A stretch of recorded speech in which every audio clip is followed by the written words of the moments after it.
Welcome back, everyone, to another episode of Hotel Talk here with me, Farah Shammas. And this one is on Zoom, which is slightly different to our usual one recorded in our studio. But there is a very, very good reason for that, because I'm joined today by someone very dear to my heart, actually, Mr. Stowe Shoemaker, who is, or I should say professor, who is all the way from the US, so couldn't fly over to Cyprus just to be on this podcast, but hopefully one day, you never know.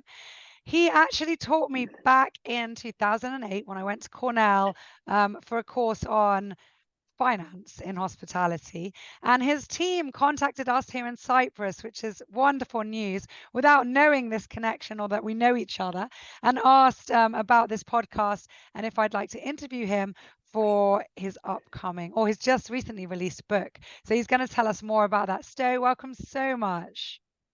Well, it's great to be on the program, and it's great to see you again. And yes, it seems 2008 seems like a long time ago, but it was Long time ago. But really we haven't fun time to changed. be in. We haven't changed a bit.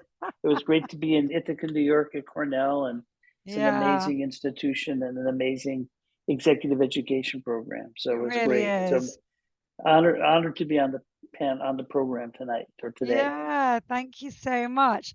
So I didn't do the introduction because I know that you can explain to everyone much better than me where you are and what you do, but I know that you are now currently, not for the last 10 years, at the University of Nevada in Las Vegas, and you've been the dean since 2013, so it's 10 years now. And and I've read also that there's a special foundation that's been set up as well in honor of that. So maybe you can tell us a little bit about this before we dive into your other achievements.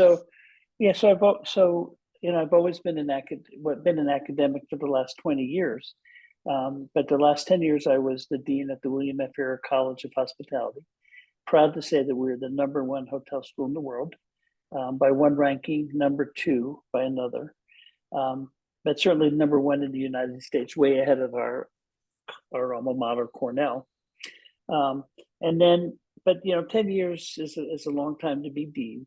So the university has a foundation, and the role of the university foundation is to kind of raise funds to support university initiatives. So I've been asked to move to the foundation to be the special assistant to the president of the foundation. I was very fortunate in my time as the dean to raise over about $50 million US, and we built a whole new building for Hospitality Hall. And so it's an exciting time to be in hospitality. Wow, huge congratulations. That's mind-blowing. Yeah, thank you. Well, we have a great team to work with, and great students and everything. So maybe we can rewind now and go back to baby Stowe and see where were you born? Like who was the baby and the child and the parents behind the academic and the author and the best-selling author that you've now become? Well, I think when I was a kid, I grew up in this obviously United States in Pennsylvania, and I remember my grandmother always saying to me, you should go into hospitality because you love people and you like to play. And I always was putting on dinner parties at my house, and I'd have everybody over and I'd be cooking and all of that. And so I just sort of ended up just really falling in love with hospitality. And so when I started looking at colleges, back when I went to undergraduate, there weren't a lot of hospitality schools. I mean, there was Cornell, there was really UNLV had just started a program, and there was kind of Michigan State and the University of Denver. Well, I couldn't afford Cornell, and so my parents were like, well, just go get a business degree because hospitality is a business. And so I went to the University of Vermont and did that, but I took some quantity food production courses in the School of Nutrition. And through that, I met a professor who was an adjunct professor who ran a resort in Vermont. And so I ended up working with him for 2 years.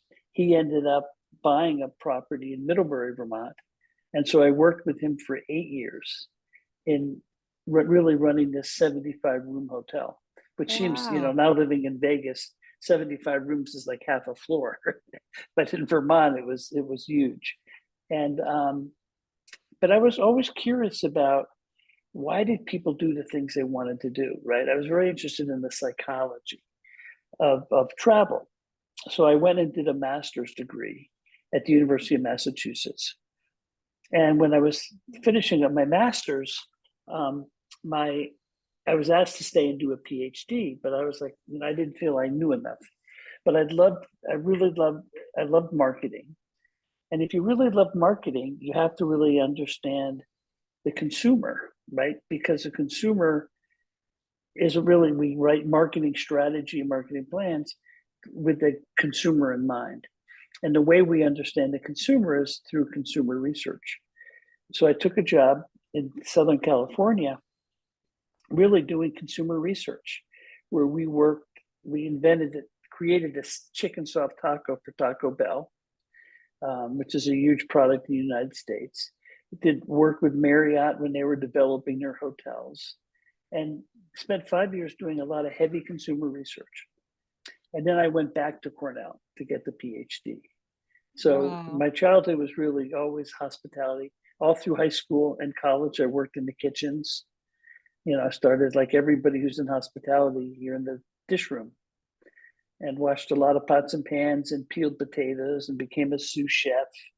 And it's in your blood, right? Hospitality, it's not a job, it's a It's passion, it's a lifestyle.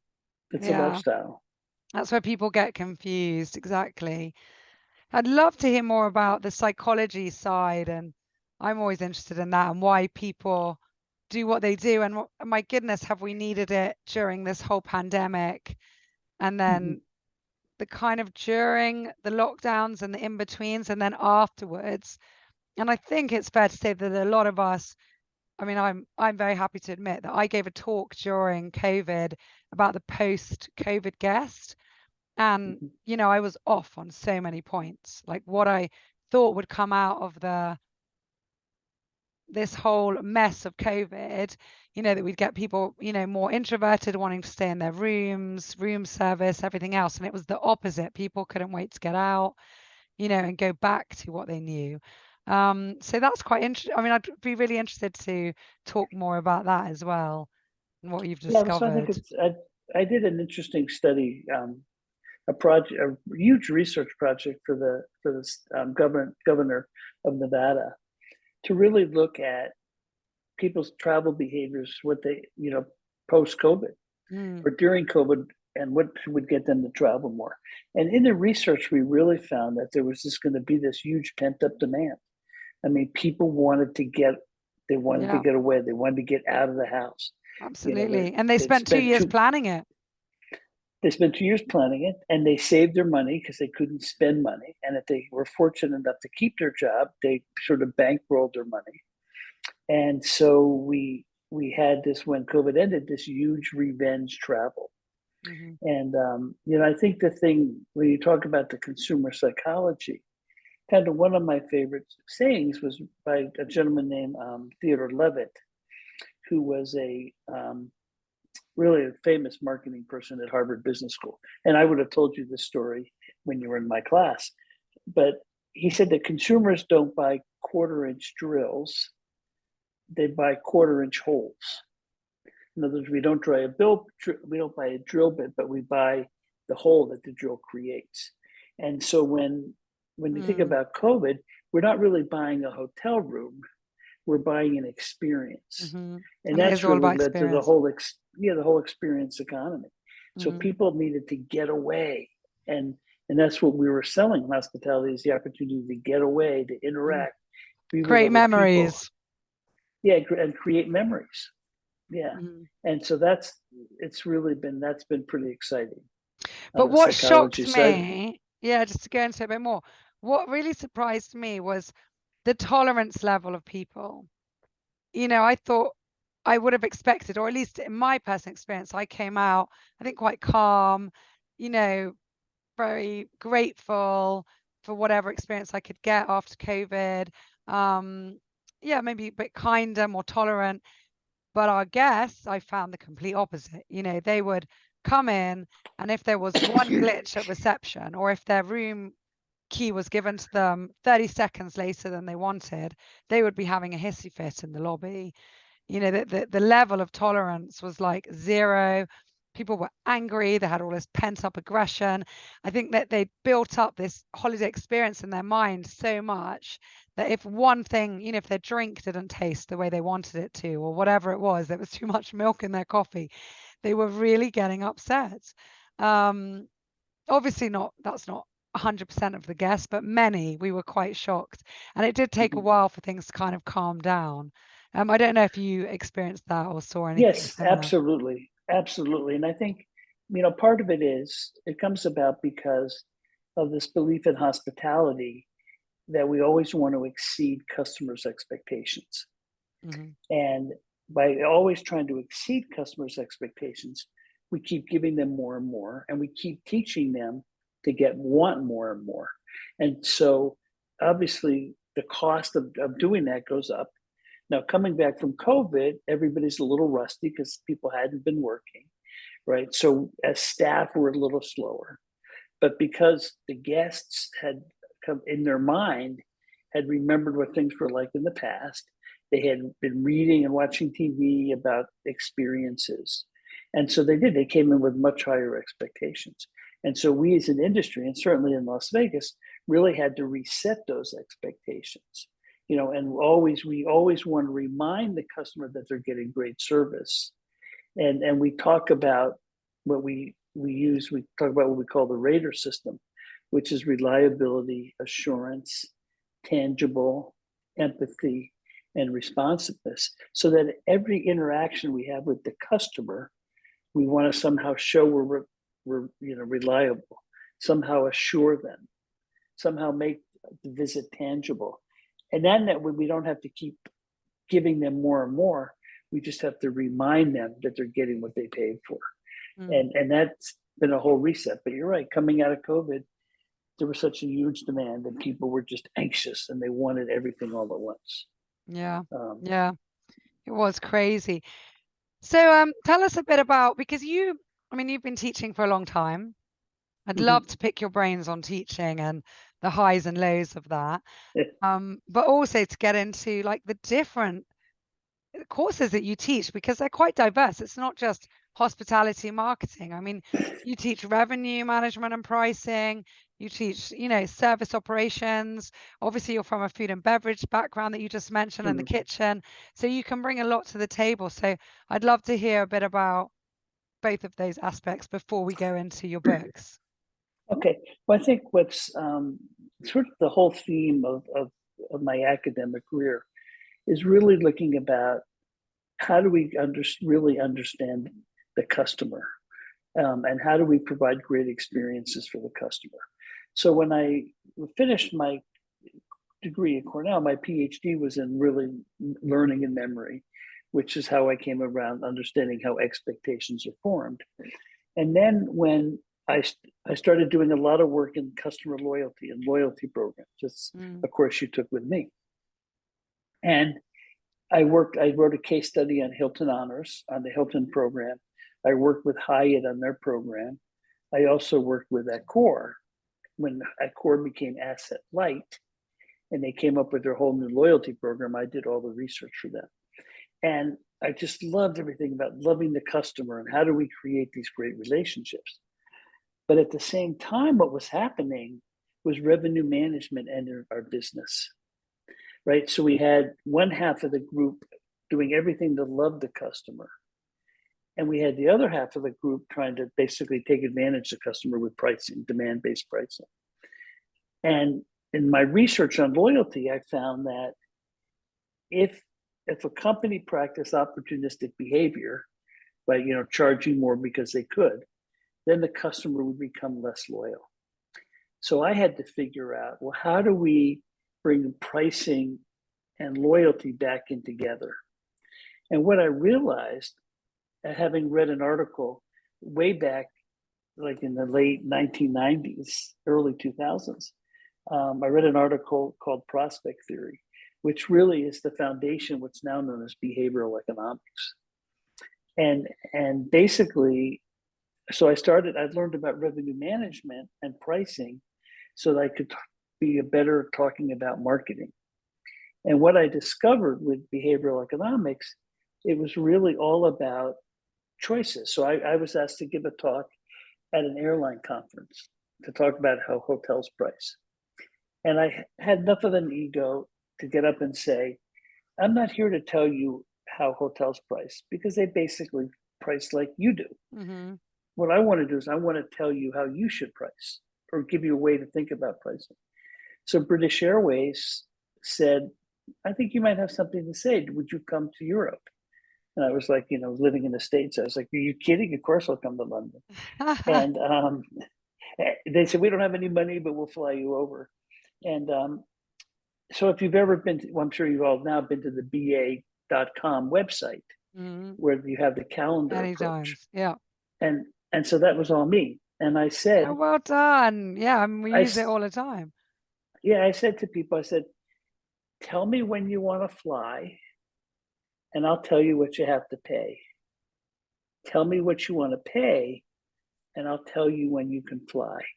And so the whole idea was, what we did is we gave the customer choice. Mm-hmm. They felt Autonomy. like they were making a decision, right? So now suddenly they didn't feel like they were being ripped off, because they made the decision of when they wanted to do that. And British Airways wanted me to publish an article on that, which I did, of course, because they wanted all the other airlines to price the same way. And now you see that all with hotels, everybody does a calendar approach. And that's really how I brought marketing and pricing together, all surrounded around it, creating great experiences by understanding operations. So while they seem like different topics, they're all related, because they all put the customer at the center. And how do we create this relationship for the customer? Yeah, I love that. Being customer centric is so important. And it's so interesting watching hospitality evolve over the decades. I mean, it really has been for me, and I can't imagine for you. So tell us a bit about your books, because you've just released your third book. Yes. And which is on going into medical care. There it is. It's called Hospitable Healthcare, just what the patient ordered. And in the hospitality business, we've done such a great job over the last 50 years in creating great guest experiences. And I think ask every one of the listeners to think about their last visit to a doctor or a walk-in clinic or a hospital. It probably was a very different experience than when they went and stayed in the hotel. And so when I was teaching at the University of Houston, sort of between Cornell and UNLV, I ended up working at MD Anderson, the University of Texas MD Anderson Cancer Center, which is really the #1 cancer center in the world. And they asked me to say, how do we create a better patient experience for our patients? And so I ended up working with them for a couple of years, did some other work in healthcare. And my co-author, Peter Yesevich, had a huge marketing agency, hospitality marketing company, sold that. And he spent 10 years working with Cancer Treatment Centers of America. And he had helped me on my other 2 books. And so we said, hey, let's help, see if we can help improve healthcare. And so basically what we did is we went out and we surveyed 1,200 people in the United States, all geographically balanced and demographically balanced, to really see, is there a real difference between healthcare and hospitality? And of course we found there was. So then we said, okay, well, let's look at the data. So our book is filled with data, but then let's try to trace the history of hospitality. What did they do that made it where they are now? How can we bring that into healthcare? And where are the real pain points in healthcare, and how do we bring hospitality principles into it? So I don't know if that's kind of a big analogy, but that's how we got into it. I love that. I can tell you some specifics. Yes, well, I would like to know more. I mean, I also comment so many times on that. I remember when I gave birth, well, to my 3 kids, but especially my first, and was charged quite a lot of money for the suite if I wanted a suite in the hospital. And I was just laughing with my husband because I said, I wish I charged these rates in the hotel and then gave, what they gave. I mean, the food, horrific. The service, no smiles, like very, I don't know. The whole Yeah, experience was definitely not one that you want to repeat soon. And no, it's a shame because people need that extra love and care and empathy and attention. I think maybe in America it's slightly better. I mean, we did have one experience in my family where we had to visit, not for myself, but for someone else, the Mayo Clinic. And I yes. was blown away with how well the Mayo Clinic did everything, especially when it came to children, compared to anything I'd ever seen in Europe.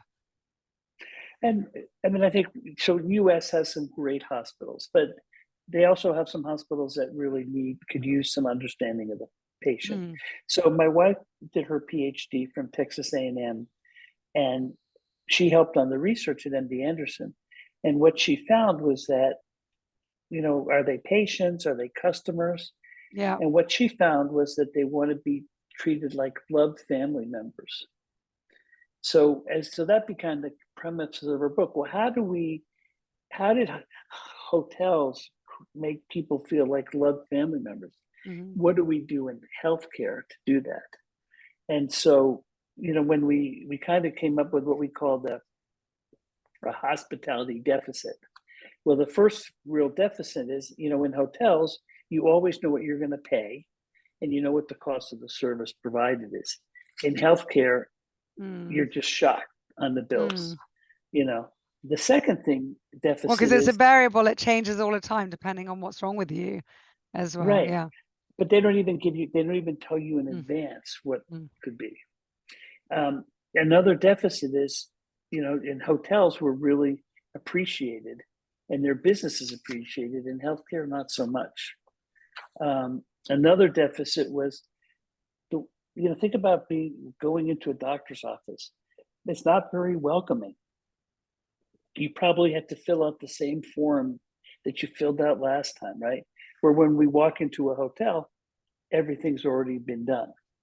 The fourth deficit, I apologize, I'm turning my pages, is the service logistics, right? Usually we can get an appointment in a hotel. It's pretty easy to find out where we want to stay. There's the calendars. In healthcare, it's kind of just random.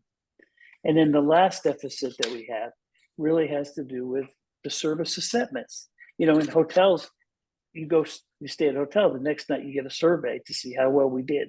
In mm. healthcare, it's no one ever calls, it's all really random. So we said, we have these 5 deficits.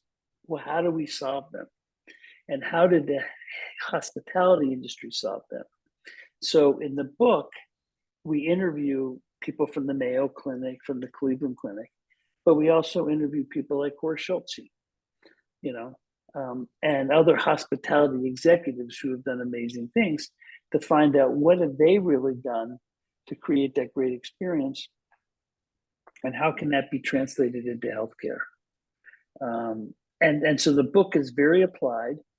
And the other thing that was really important about the book is very easy to think about giving 5-star service if people are willing to pay a lot of money. But in the United States, we have where we have great healthcare, it's very uneven in the sense that if you're very wealthy, you can get great care.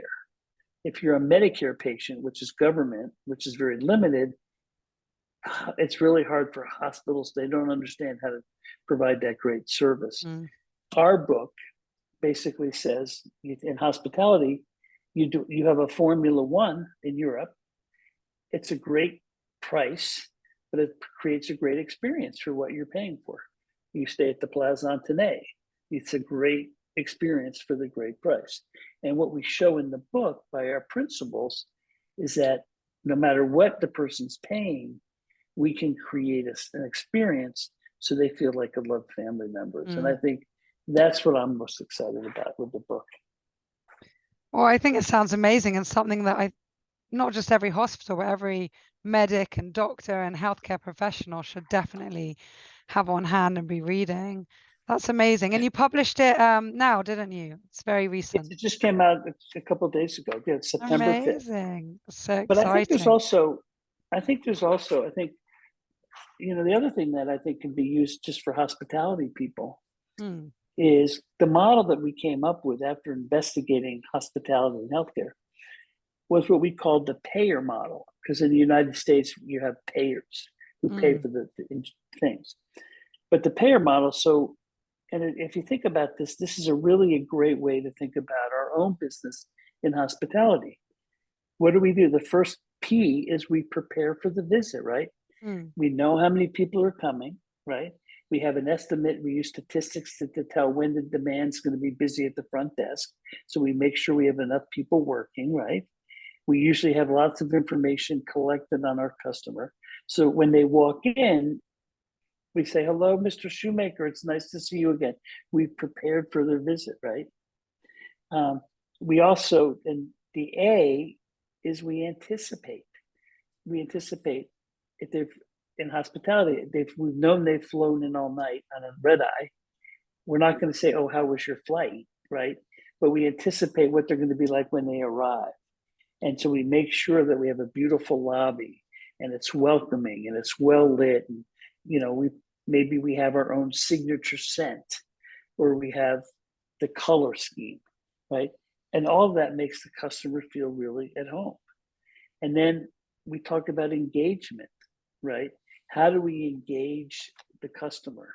And obviously, Ritz-Carlton has their the 10-foot rule. At 10 feet away, you do X. When they get closer, you do something else, and all those kinds of things. So, and then that's what we talk about engagement. So in the book, we talk about what hotels have done to create great engagement. And then we talk about evaluate, right? Because that's the second E. We evaluate their stay. We go out and we do surveys in hospitality. In healthcare, we don't do that much. And then the final is we reward. We use loyalty programs to gather information and to make it easier for guests. And we think there's huge opportunity in healthcare for that. So that's kind of our model. But so we've applied it to healthcare. But I think if you're not in healthcare and you're listening to this podcast because you love hotels, think about, what am I doing to prepare for our guests? How am I anticipating their emotional reactions? How am I using color and scent to do that? How am I engaging, right? How am I evaluating their stay, and how am I rewarding? And I think you'll be able to see a really increase in customer satisfaction, which I think is exciting. Thank you so much for sharing all of that. That's absolutely fascinating. I spoke on another episode on this podcast a bit about the history of hotels and how, much of it was born out of America and out of the immigrants from the British system, and having the footmen and having all of these skills that were the kitchen staff and various palatial or royal houses, or hierarchical houses, let's say, and how then that was applied to work in a place where there were beds for rent. Right. Yes, it was How to Steal House on another episode. It was very interesting. I'd love to hear your take on that a bit, and a bit about the history of hospitality and hotels and what we can learn from that today. Well, I think if you you think about Victor Hugo, right? When he wrote Les Miserables, or sometimes we say in America, Les Miserable. But in Les Miserables, remember the hotelier? He was like a terrible person. And so what happened in the States really was we had the same kind of thing. And you'd have some really good hotels, some really bad hotels.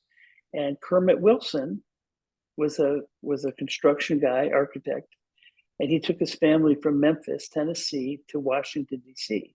And he was appalled by the experiences he had. So he came home, he said, I'm going to build a hotel. And it was right around the time of Christmas. And Bing Crosby's Holiday Inn was out. So he goes, I'm going to call my hotel Holiday Inn.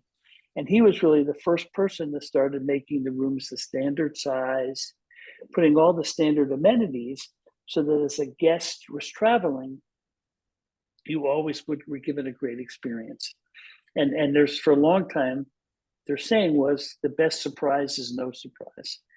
So they were really one of the first to really standardize the hotel business. And over time, we became more standardized. And then we realized that customers have different wants and needs, right? When I'm traveling on business and someone else is paying, I want to have a really nice hotel because it's not my money. If I'm traveling with my family, a little more price conscious, so I want something smaller. So what hotels realized was we really need to have a different product for a different customer. And that same customer, one time they'll be spending a little money, a lot of different times they'll be spending a lot of money. So you saw hotels basically becoming, as brands, right? So Marriott's got 30 different hotels, all in different categories. Choice Hotels the same, and Hilton. And so we realized that customers have they want to buy a different type of experience. So let's make sure we have a hotel that provides that experience. Does that make sense? Absolutely. I'm just writing down now. You're giving me ideas for blogs. and you look at, and so what happened then is in the late 1980s, when Steve Bolenbach was chief financial officer at Marriott. Remember, at one point, Marriott owned hotels and they managed hotels. And Steve Bolenbach said, wait a minute, we can never grow if we have to own the hotels ourselves. So he split the company into two: Host Marriott, which was kind of the owner, and Marriott International, which was the operator.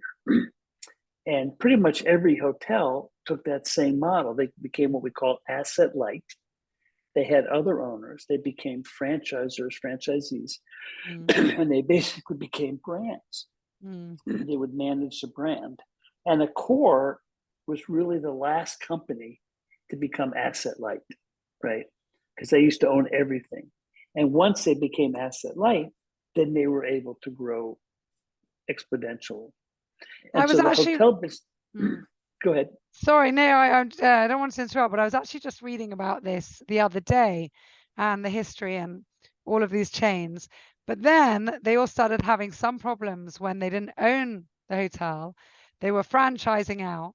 They had then operators who weren't adhering to standards. And then many of the chains and the brands, some of them were stricter, some weren't, because they just cared about the fee that they were getting. And then it all kind of got a bit messy at some stage in hospitality history. Yes, and it has gotten messy, and part of it is what they do is they reflag, they take away the flag from the owner, or in some cases what they do is that they like the owner, is they create a new brand, or they move them down a brand. So Accor has taken people that had a Sofitel and turned it into a Novotel, but they've taken a Novotel and turned it to an Ibis, right? And so what they've tried to do is to say, okay, if you're an owner and you don't have a lot of money to put into the brand, we'll have a brand that requires less. But we still really focus on the brand standards. So you stay at a Hilton, they have to have Hilton, you have to know you're in the Hilton. So we've gotten much better at doing that. And then we police the brands. Yeah. Yeah, it's fascinating. I don't know if you remember me telling you, but our hotel was actually part of Sheraton Group back in the day. So when we opened in 1987, we were Sheraton brand up until 1996, but we broke away because it didn't do us any good. But when I was at Cornell, one of your colleagues at the time was using examples and mentioned something about our hotel, and I was like, oh, we did that. And they were shocked because we were one of the few examples that we broke away without paying a penalty or compensation. Well, actually, what's interesting, I think, the future, because we have the internet, right? And because we have TripAdvisor and we have comments and we have blogs, it used to be that if I was traveling to a city, the only way I didn't know anything about hotels, so I would just say, well, I'm always going to stay at a Marriott or a Hilton or a Accor, right? Because I know the brand and all that. But now, if I want to go to Cyprus, I can go online and type in hotels in Cyprus. And if you have a really strong social media person, and you have people that are writing great comments. Now all of a sudden, the knowledge that I didn't know beforehand that I had to rely on the brand to provide, now suddenly I can do it myself.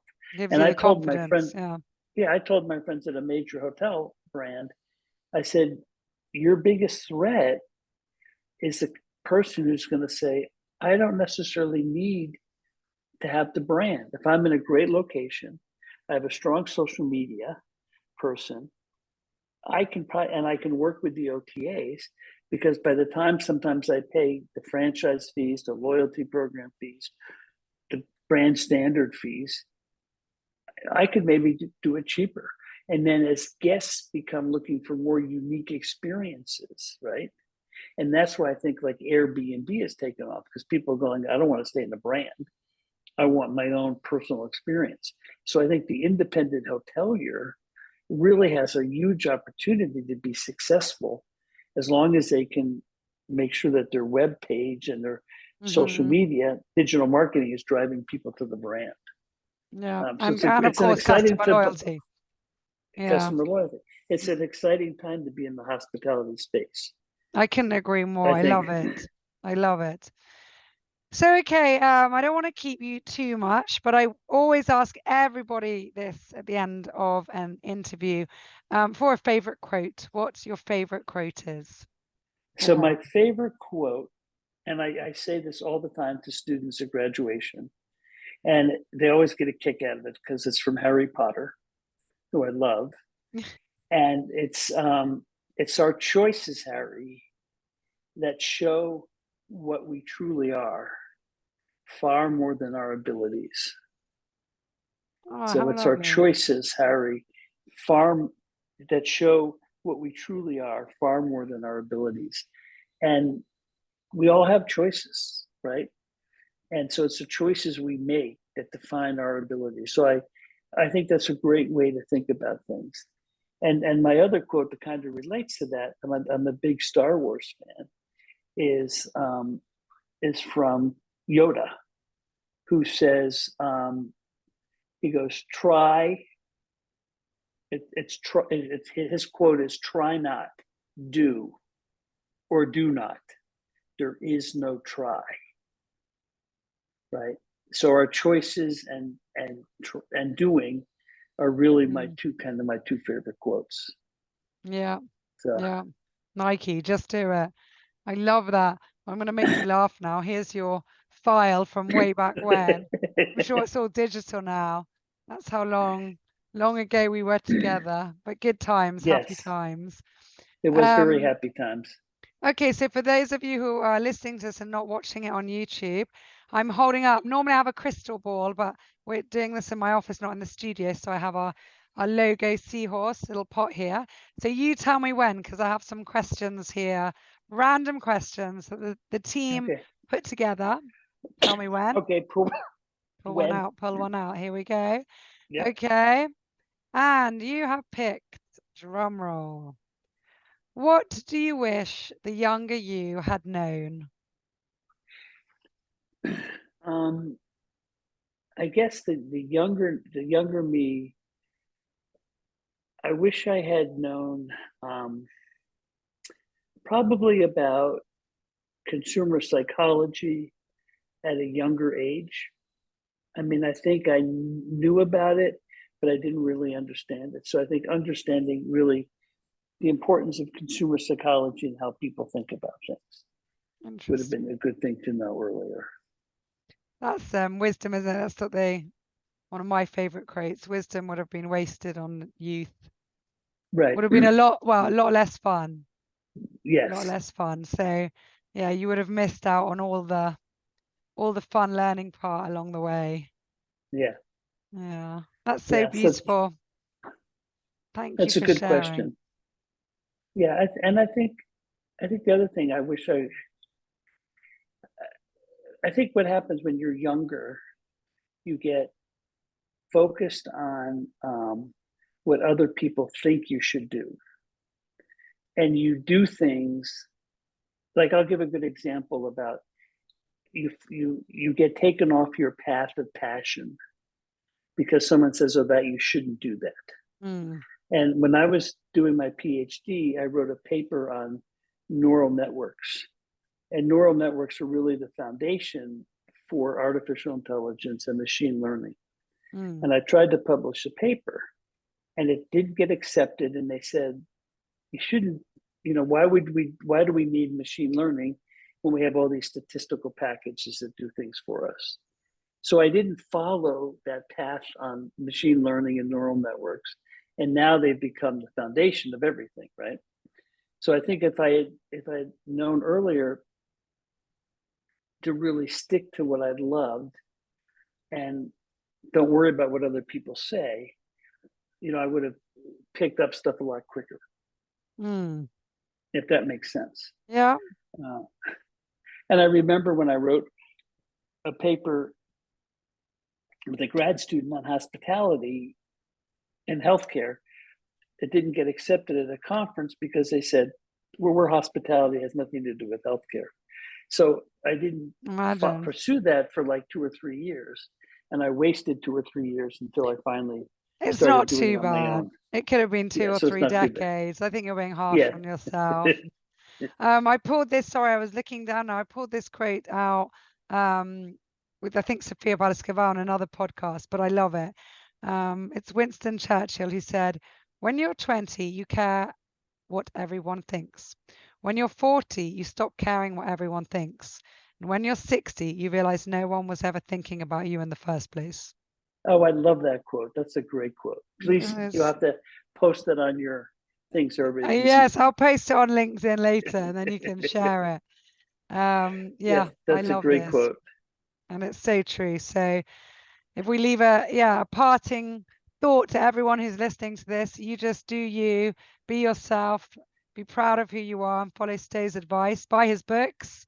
And I think whatever field you're in, not just if you're in literally a hospital or medical environment or hotels, I think any business can learn so much from hospitality and definitely leadership. I would say that from my experience, teamwork, and really hospitality is a microcosm. I mean, this comes up over and over again on this podcast, how people who've studied hotel management or lived it one way or another, it's a whole little village that we're here. So there's so much to be learned from this industry. So thank you so much for sharing and being with us. Oh, it's great to be here, and it's great to see you again. And we'll definitely keep in touch. And my email will be posted on your web thing. Definitely, we're going to put all the links, below. Yeah, so then people can write to me, and as an academic, we've published a lot of articles. Happy to send to anything people want. That's so nice. Thank you so much. I always say, once a student, always a student. Absolutely, student of life. I think that's when you know your time is up, when you stop learning. That's right. Absolutely. Here's to learning. Yes.